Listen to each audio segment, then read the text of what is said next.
In today's video, I'm going to teach you Guide with Squarespace and account.squarespace.com. By the end, you'll know exactly how to move from the Squarespace start page into your account dashboard and straight to the code injection settings, where you can safely paste your custom code. First, open your browser and head to Squarespace's Create Your Website page. I recommend doing this on a desktop for the clearest layout and full access to settings. If you're already signed in, you'll see your account options right away. If not, no problem. Look to the top right corner for the profile icon. Click that icon. If you're prompted to sign in, use your regular credentials and make sure you're on the correct account associated with your site. For security, avoid sharing or saving your login details on shared devices. Once you've opened the profile menu, choose Account Dashboard. This takes you to account.squarespace.com, which is the central hub for everything tied to your Squarespace account: websites, billing, and more. It's a clean way to manage multiple sites without jumping between separate tabs. Inside the account dashboard, click on Website. This area lists all of your sites under the account.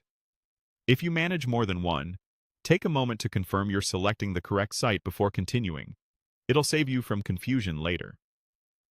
With the site selected, you'll land in the site's dashboard. Use the search box within the dashboard, usually at the top or near the settings area, and type Code Injection. Click on the Code Injection result to open that settings panel. This is where you can add site-wide custom code. You'll see fields for header and footer. As a general rule, scripts that need to load early, like analytics tags or fonts, go into the header, while scripts that can wait, like some chat widgets or custom behaviors, often go into the footer. If your code snippet provider specifies where to place it, follow that guidance. Paste your code exactly as provided, including any required script tags. Keep in mind that code injection may require a specific plan tier, and adding custom code can affect your site's performance or layout, so only use code you trust. After pasting, review for duplicates. Then save your changes so they're applied across the site. Give the site a quick refresh in a new tab to confirm everything loads as expected. If something looks off, return to the code injection panel and adjust or temporarily remove the snippet. That's it.